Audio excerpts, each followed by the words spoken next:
Welcome back to the new video. तो दोस्तों, अगर आप लोग direct second year engineering admission 2024-25 में एडमिशन ले रहे हो तो आपकी सीट मैट्रिक्स आपके वेबसाइट के ऊपर आ गई है फॉर कैप राउंड 1। आज की वीडियो में हम लोग देखने वाला है कि आप सीट मैट्रिक्स एनालिसिस किस तरह से कर सकते हो, आपको कैसे पता चलेगा कि आपके कैटेगरी के लिए टोटल कितनी सीट्स अवेलेबल है, डीएसवाई स्टूडेंट्स के लिए कितनी सीट्स अवेलेबल होती है, और फिर अगर आप किसी कॉलेज के अंदर किसी ब्रांच के अंदर एडमिशन लेना चाहते हो तो क्या आपके कैटेगरी के लिए उस ब्रांच के अंदर सीट अवेलेबल है या फिर नहीं है। अगर सीट अवेलेबल नहीं है तो क्या हम उस ब्रांच के लिए अप्लाई कर सकते हैं या फिर नहीं कर सकते।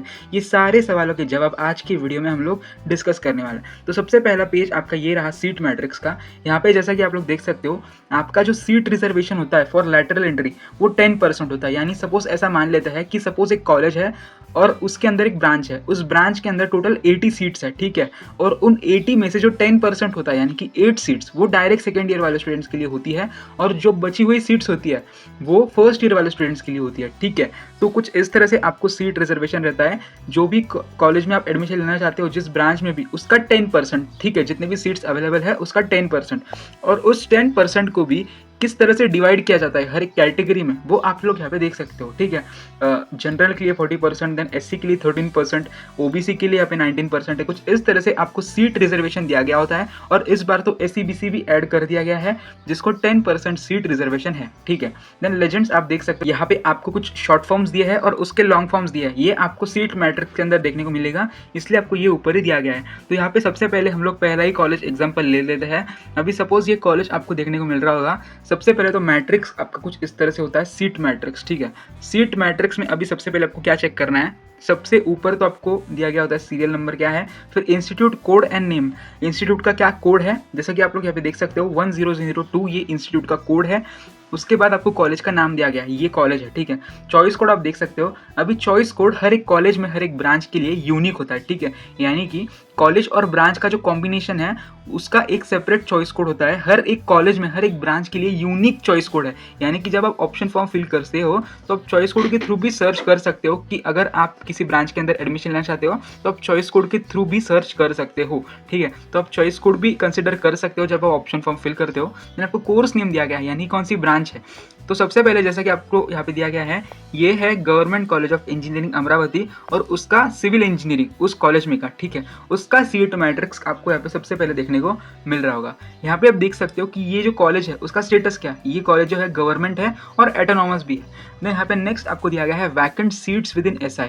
अभी ये vacant seats with in SI क्या होता है, ये सीट्स जो होती है वो पिछले साल अगर कुछ सीट्स वैकेंट रह गई होगी तो वो सीट्स यहाँ पे दिखाई देती है, ठीक है। यहाँ पे आपको 0 देखने को मिल रहा होगा, यानी कि पिछले साल की एक भी सीट वैकेंट नहीं है।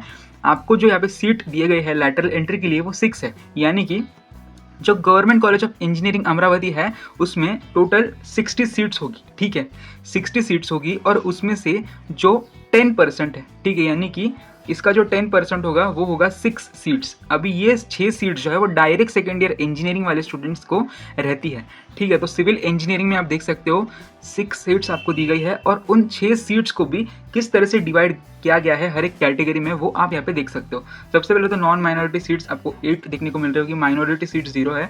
देन ओपन के अंदर सबसे पहले जैसा कि आप लोग देख सकते हो यहाँ पे ऊपर आपको कैटेगरीज दी गई है, open, SC, ST, VJT, NTB, NTC, NTD, OBC और एससीबीसी इस बार ऐड किया गया है। अभी ओपन के अंदर आपको नीचे देखने को मिल रहा होगा जी और एल। तो ये जी और एल क्या है, जी मतलब जनरल, जनरल के अंदर बॉय और गर्ल दोनों को एडमिशन मिल जाता है, और दूसरा है एल, एल मतलब लेडीज, इसके अंदर सिर्फ गर्ल्स का एडमिशन हो सकता है, ठीक है। अभी जनरल के अंदर आप देख सकते हो 2 सीट्स अवेलेबल है, और एल के अंदर 1 सीट, लेडीज के लिए 1 सीट है।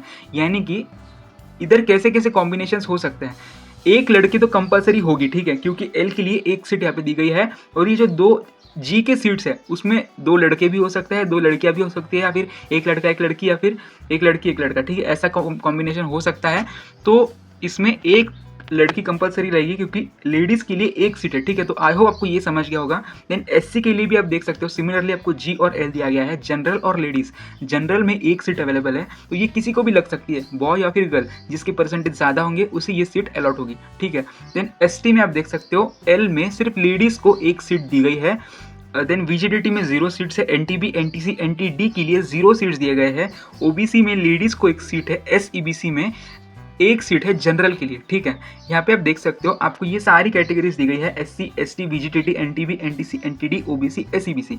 अभी जैसा कि आप लोग यहाँ पे देख सकते हो वीजीडीटी में 0 सीट्स है, तो क्या वीजीडीटी वाला स्टूडेंट्स यहाँ पे अप्लाई नहीं कर सकता? तो वैसा नहीं होता है। एक बात यहाँ पे आप ध्यान रख सकते हो, जो ये सारी कैटेगरीज है ना, उन्हें ओपन की सीट भी अलॉट हो सकती है। अभी वो किस केस में, सपोज ऐसा मान लेते हैं 2 स्टूडेंट्स है, ओपन का एक स्टूडेंट है और वीजीडीटी का एक स्टूडेंट है, ठीक है। अभी सपोज ओपन के स्टूडेंट की मार्क्स कम है एज कम्पेयर टू वीजीडीटी के स्टूडेंट्स के, ठीक है।